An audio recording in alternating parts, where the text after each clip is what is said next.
Hello, I'm Carlton Van Putten, founder and CEO of PayRent.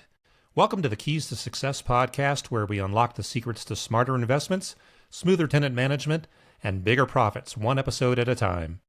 Ready to master your property game? Let's dive in.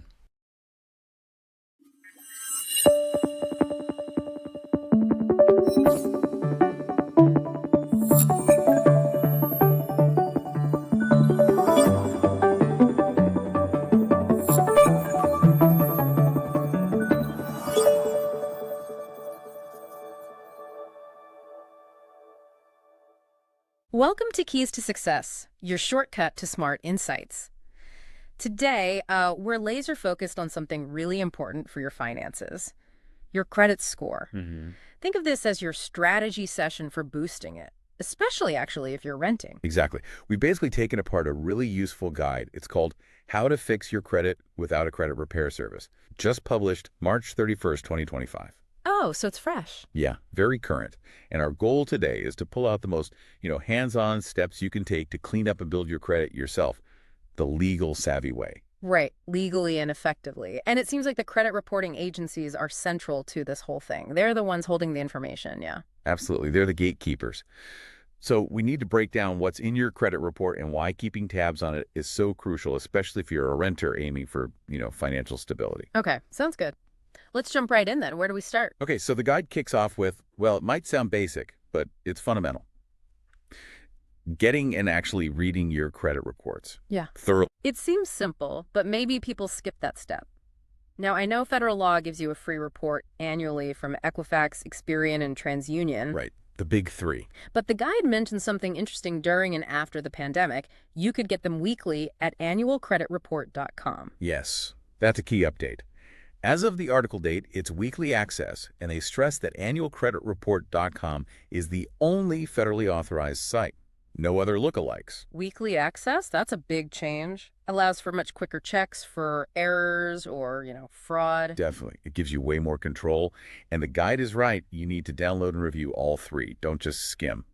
Good point. So, okay, we have the reports. What are the key sections we absolutely need to check? Well, the guide breaks it down nicely. First, your personal identifying information, name, address, social security number, date of birth.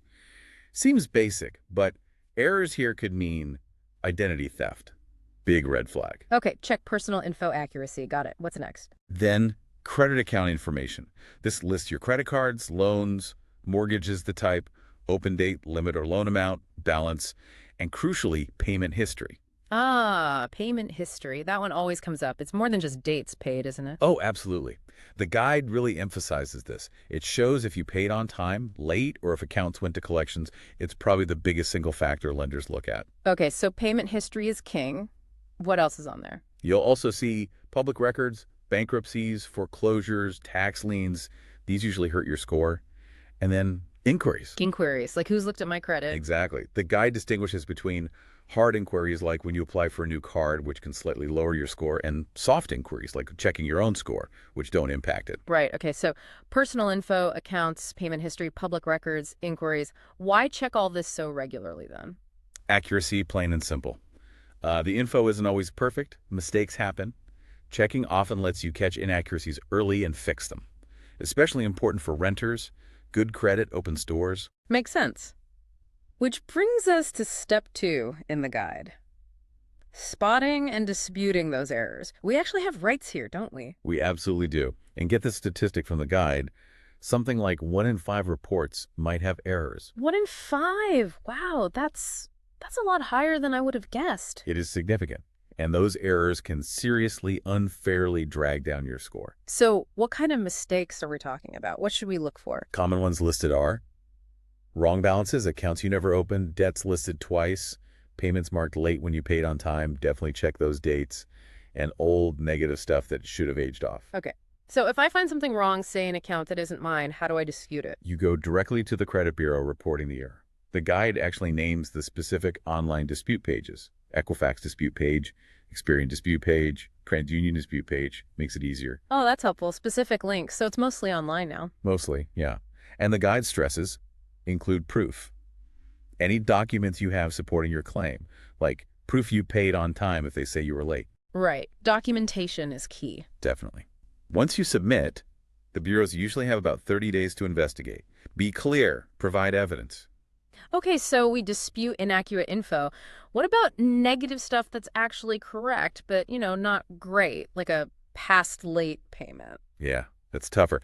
The guide says you can't just erase accurate negative marks, but you can try things. Paying off the debt might lead the creditor to update it, but they don't have to remove the history. So no guarantees there. No. Negotiating with creditors is another option, but again, no guarantees. And remember, most negative items fall off naturally after 7 to 10 years anyway. Time helps. So patience and good behavior going forward is the main thing there. Okay, let's shift to credit card balances, that utilization ratio. That's important too, right? Hugely important. Credit utilization, how much credit you're using versus your total limit. The guide calls this a major lever you can pull to affect your score fairly quickly. Faster impact than payment history, maybe. Potentially, yes. Lower utilization tells lenders you're not maxed out, you manage credit well. What's the target number? What percentage should we aim for? The guide says definitely stay below 30% on each card. But ideally, aim for under 10% for the best score boost. Under 10%. Wow. Okay, so if I have balances, where should I focus my payments first? Good question. The guide suggests prioritizing. First, pay down maxed out cards. That high utilization hurts a lot. Then, tackle high-interest cards to save money. And watch any cards getting close to that 30% mark. Even small paydowns help. Maxed out high interest near 30%. Makes sense. Any other general tips for managing accounts? Yeah, the guide reinforces. Keep utilization low, pay on time. We'll get back to that. No. Don't open too many new accounts too fast that looks risky, and just keep an eye on your accounts regularly for errors or fraud. Okay, sounds like solid advice. Which leads perfectly to step 4. The golden rule, apparently, on-time payments. Golden rule indeed. The guide states payment history is the biggest chunk of your score, about 35%. Missing even one payment can have a serious negative effect. It signals risk. 35%. That really drives it home. So practically, how do we make sure we never miss a due date? Set reminders, calendar alerts, phone reminders, or, even better if you can, set up autopay from your bank. That takes the worry out of it, provided the funds are there. Autopay is a good safety net. What if I already have some missed payments in my past? Am I stuck? Not at all. The guide advises, get current ASAP. Pay what's overdue. Then, focus relentlessly on making every payment on time going forward. That consistent positive history over time starts to outweigh the old mistakes. Lenders look for recent patterns. Okay, recovery is possible with consistency. Now, here's something really interesting you mentioned earlier, especially for renters. Building credit with rent payments, using something like RentCred. Yes, this is a fantastic point from the guide. Normally, your rent payments, often your biggest monthly bill, don't even show up on your credit report. Right, which seems kind of unfair. It does. But services like RentCred let you report your on-time rent payments to the bureaus. It's a way to get credit, literally, for paying your rent responsibly. How does that actually help build the score, though? It adds what's called a trade line to your report, basically a record of an account being paid. So you're showing a history of timely payments, which, as we said, is the #1 factor. It's especially good if you're new to credit or don't have many cards or loans. The guide calls it a no-brainer if you pay rent consistently. That really could be a game changer for renters trying to build credit. Okay. What about situations where someone feels really overwhelmed? The guide mentions credit counseling or debt management plans. Right. If you're struggling, credit counseling can offer advice and help create a budget or plan. Debt management plans, or DMPs, are more structured. You make one payment to the agency, they pay your creditors, often at negotiated lower interest rates. How do you find a good counselor, though? Avoid scams. Look for nonprofits, accredited ones. The guide mentions the National Foundation for Credit Counseling, NFCC, as a place to find reputable agencies. Check reviews, make sure they're legit. And the benefits could be reduced debt, maybe better school eventually. Potentially, yes.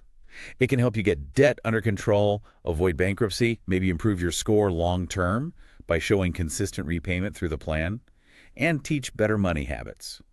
It's an option if things feel unmanageable. Good to know those resources exist. Now, the big question everyone asks, how long does it take to fix your credit? Are we talking weeks, months, years? Yeah, realistic expectations are key. The guide gives a rough timeline. Short term, maybe 3-6 months of paying on time and lowering balances, you might see some initial improvement. Okay, some movement early on. Right. Medium term, like 6-12 months of sticking with it, you could see more significant progress. Long term, maybe 1-2 years or more, you could potentially reach a good or even excellent score, unlocking better loan terms and opportunities. But it depends on where you start, right? And how Sparkling. consistent you are. Absolutely. It's not overnight. Your starting score, the specific issues on your report, and your commitment all play a role. Patience is crucial. Okay, so we know the actions and the timeline. Can we quickly recap the factors again? What actually makes up the score? Sure. The guide breaks it down by weight. Payment history is the biggest, around 35%. Credit utilization is next, about 30%. Length of credit history is roughly 15%. Credit mix, having different types of credit, is about 10%. And new credit recent applications and accounts is also around 10%. 35% payments, 30% utilization. Okay, that helps focus efforts. And the score ranges, just for context. Generally, 750, 850 is excellent. 700, 749 is good. 650, 699 is fair. 600, 649 is poor. Below 600 is often considered bad.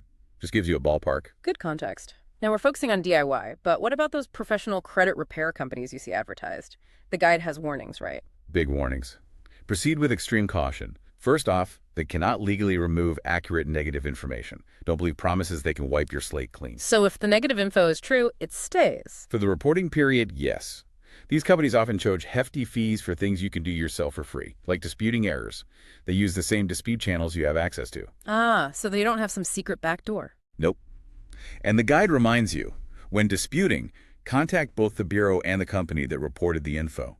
Be wary of guarantees or big upfront fees from repair services. What about debt consolidation services? Different thing. Slightly different. They consolidate debts into a new loan. Can be helpful for high-interest debt, but there can be fees, and taking on a new loan can temporarily impact your score. Again, research carefully. Be skeptical of promises that sound too good to be true. Okay, so spotting scams is important. What are the major red flags the guide points out for shady credit repair outfits? Key warning signs: promising to remove accurate info, demanding payment before doing any work that's often illegal, guaranteeing a specific score increase, telling you to create a new credit identity using a different SSN or an EIN that's fraud, totally illegal. Definitely avoid anything like that. Absolutely. And high-pressure tactics. A legit company should give you a clear, written contract detailing the services before you pay anything. That contract sounds crucial, and there's actually a law protecting us here, right? CROA. Yes, the Credit Repair Organizations Act. It's federal law.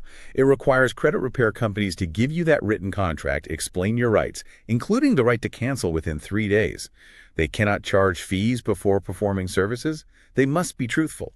And again, they can't advise illegal actions like creating a fake ID. Knowing about CROA gives us power as consumers. Definitely. It helps you spot the bad actors. Okay. So wrapping this up, it really seems like taking control of your credit is very doable. It's not some mystical process. Not at all.